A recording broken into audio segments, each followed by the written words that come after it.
Well hi grow Kannada YouTube ಚಾನೆಲ್ಗೆ ತಮ್ಮೆಲ್ಲರಿಗೂ ಸ್ವಾಗತ. ನನ್ನ ಹೆಸರು ವಿಜಯ್ ಸುಬ್ಬು. ಇವತ್ತು ನಾವು ರೈಟ್ಸ್ ಇಶ್ಯೂ ಬಗ್ಗೆ ಮಾತಾಡ್ತಾ ಇದ್ದೀವಿ. ರೈಟ್ಸ್ ಇಶ್ಯೂ ಬಂದು ಒಂದು ಕಾರ್ಪೊರೇಟ್ ಆಕ್ಷನ್, ಬಟ್ ಸ್ವಲ್ಪ ಕಾಂಪ್ಲಿಕೇಟೆಡ್ ಆಗಿದೆ. ಬಟ್ ತಲೆ ಕೆಡಿಸ್ಕೊಳ್ಳೋಕೆ ಹೋಗ್ಬೇಡಿ, ಬಿಕಾಸ್ ಅದನ್ನ ಸಿಂಪ್ಲಿಫೈ ಮಾಡಕ್ಕೆ ಅಂತಾನೆ ನಾವಿರೋದು.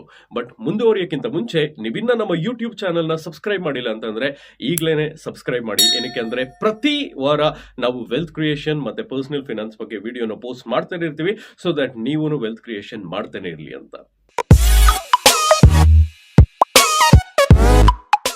ಸೊ ಈಗ ಟಾಪಿಕ್ಗೆ ವಾಪಸ್ ಬರೋಣ. ಏನಿದು ರೈಟ್ಸ್ ಇಶ್ಯೂ ಅಂತ ಅಂದ್ರೆ, ರೈಟ್ಸ್ ಇಶ್ಯೂ ಅನ್ನೋದು ಎಕ್ಸಿಸ್ಟಿಂಗ್ ಶೇರ್ ಹೋಲ್ಡರ್ಸ್ಗೆ ಒಂದು ಕಂಪ್ನಿ ಕೊಡೋ ಒಂದು ಇನ್ವಿಟೇಷನ್. ಸೊ ಈ ಒಂದು ಇನ್ವಿಟೇಷನ್ ಅಂದ್ರೆ ರೈಟ್ಸ್ ಮುಖಾಂತರ ಎಕ್ಸಿಸ್ಟಿಂಗ್ ಶೇರ್ ಹೋಲ್ಡರ್ಸ್ ಅದೇ ಕಂಪನಿಯ ಶೇರ್ಗಳನ್ನು ಮಾರ್ಕೆಟ್ ಪ್ರೈಸ್ಗಿಂತ ಡಿಸ್ಕೌಂಟೆಡ್ ಪ್ರೈಸ್ ಅಲ್ಲಿ ತಗೊಬಹುದು. ಸೊ ಬೇಸಿಕ್ಲಿ ರೈಟ್ಸ್ ಇಶ್ಯೂ ಅಂತ ಅಂದ್ರೆ ಒಂದು ಎಕ್ಸಿಸ್ಟಿಂಗ್ ಶೇರ್ ಹೋಲ್ಡರ್ಸ್ಗೆ ಒಂದು ಆಪ್ಷನ್ ನ ಕೊಡ್ತಾರೆ. ನೀವು ಈಗಿರೋ ಒಂದು ಶೇರ್ ಜೊತೆಗೆ ಇನ್ನ ಸ್ವಲ್ಪ ಶೇರ್ಗಳನ್ನ ಬೇಕಾದ್ರೆ ನೀವು ಮಾರ್ಕೆಟ್ ಪ್ರೈಸ್ಗಿಂತ ಡಿಸ್ಕೌಂಟೆಡ್ ಪ್ರೈಸ್ ಅಲ್ಲಿ ಒಂದು ಸ್ಟೇಟೆಡ್ ಫ್ಯೂಚರ್ ಡೇಟ್ ಅಲ್ಲಿ ನೀವು ಪರ್ಚೇಸ್ ಮಾಡಬಹುದು ಅನ್ನೋ ಒಂದು ಆಪ್ಷನ್ ನ ಕೊಡೋದೆ ರೈಟ್ಸ್ ಇಶ್ಯೂ. ಸೊ ಈಗ ವಕಾಟ್ ಲಿಮಿಟೆಡ್ ಅನ್ನೋ ಒಂದು ಕಂಪನಿಯ ಎಕ್ಸಾಂಪಲ್ ತಗೊಳ್ಳೋಣ. ಮಾರ್ಚ್ 3ನೇ ತಾರೀಕು 2022 ವಕಾಟ್ ಲಿಮಿಟೆಡ್ ಅನ್ನೋ ಒಂದು ಕಂಪನಿ ಒಂದು ರೈಟ್ಸ್ ಇಶ್ಯೂ ಅನೌನ್ಸ್ಮೆಂಟ್ ಮಾಡುತ್ತೆ. ಹೇಗೆ ಮಾಡುತ್ತೆ ಅಂತ ಅಂದ್ರೆ, ಆ rights issue of 3:10 for a premium of ₹220 over its face value of ₹5 ಅಂತ ಅನೌನ್ಸ್ ಮಾಡ್ತಾರೆ. ವೌ, ಕನ್ಫ್ಯೂಸ್ ಆಯ್ತಲ್ಲ? ಕನ್ಫ್ಯೂಸ್ ಆಗಕ್ಕೆ ಹೋಗ್ಬೇಡಿ, ಒಂದಾದ್ಮೇಲೆ ಒಂದು ಈಗ ನೋಡೋಣ.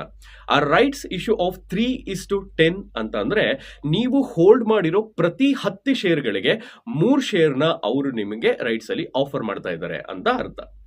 ಸೊ ಯಾವ ಪ್ರೈಸ್ ಅಲ್ಲಿ ಅವರು ನಿಮಗೆ ಆ ಒಂದು ಶೇರ್ ನ ಆಫರ್ ಮಾಡ್ತಾ ಇದ್ದಾರೆ ಅಂತಂದ್ರೆ, ಒಂದು premium price over its face value ಅಲ್ಲಿ ನಿಮಗೆ ಆಫರ್ ಮಾಡ್ತಾ ಇರ್ತಾರೆ.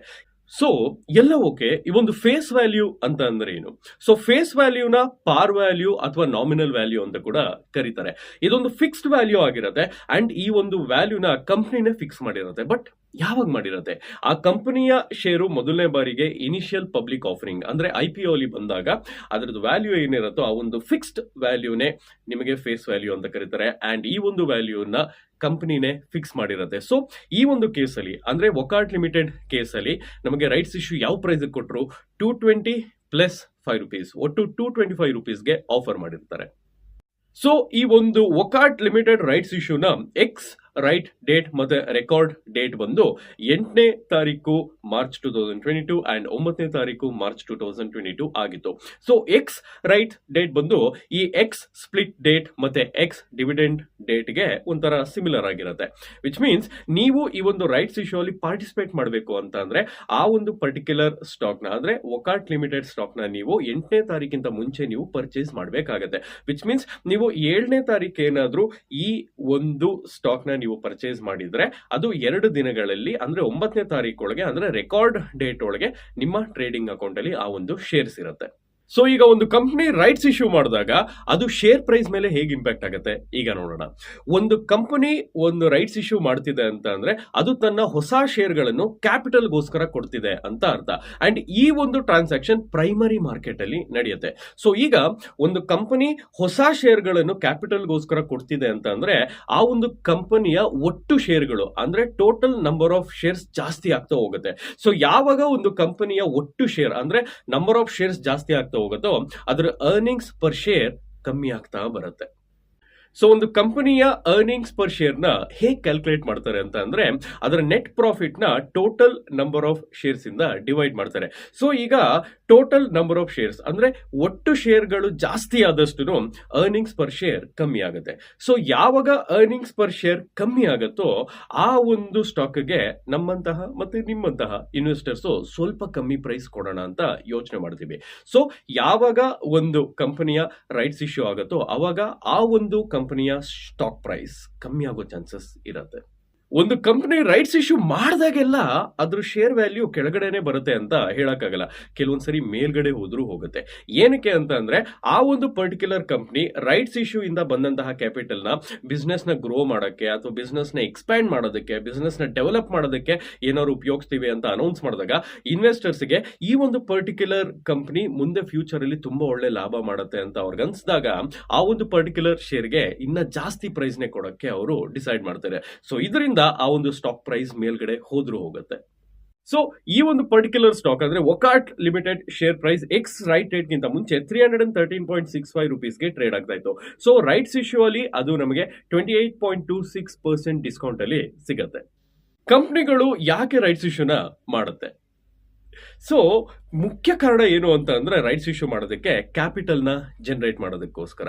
ಅದೇ ಕಾರಣಕ್ಕಾಗಿ ನೀವು ಒಂದು ಕಂಪನಿ ರೈಟ್ಸ್ ಇಶ್ಯೂನ ಮಾಡಿದಾಗ ಸ್ವಲ್ಪ ನೀವು ಯೋಚನೆ ಮಾಡಬೇಕಾಗತ್ತೆ. ಏನಕ್ಕೆ ಅಂತ ಅಂದ್ರೆ ಯಾವ ಕಾರಣಕ್ಕಾಗಿ ಇವರು ರೈಟ್ಸ್ ಇಶ್ಯೂನ ಮಾಡ್ತಾ ಇದ್ದಾರೆ ಅಂತ. ಬಿಕಾಸ್ ಕೆಲವೊಂದು ಕಂಪನಿಗಳಲ್ಲಿ ಸಾಲ ಜಾಸ್ತಿ ಇರುತ್ತೆ, ಅಂದ್ರೆ ಡೆಪ್ತ್ ಜಾಸ್ತಿ ಇರುತ್ತೆ.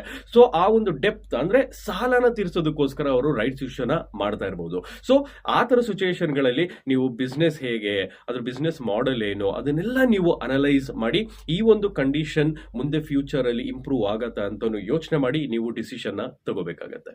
ಹಾಗಂತ ಬರೀ ಕಷ್ಟದಲ್ಲಿರೋ ಕಂಪ್ನಿಗಳು ಮಾತ್ರ ರೈಟ್ಸ್ ಇಶ್ಯೂ ಮಾಡುತ್ತೆ ಅಂತ ಅಲ್ಲ.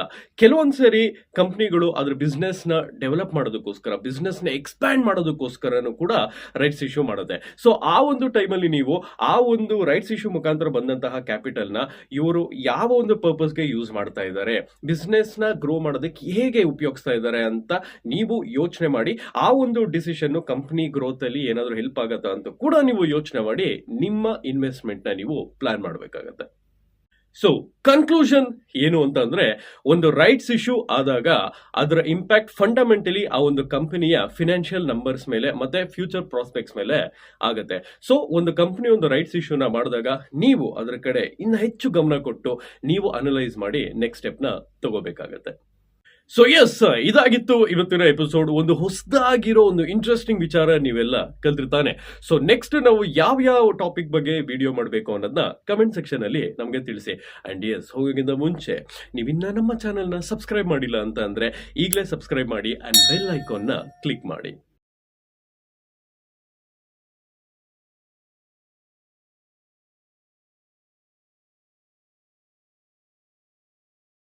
Investment in securities market are subject to market risks. Read all the related documents carefully before investing. Please read the risk disclosure documents carefully before investing in equity shares, derivatives, mutual fund, and or other instruments traded on the stock exchanges.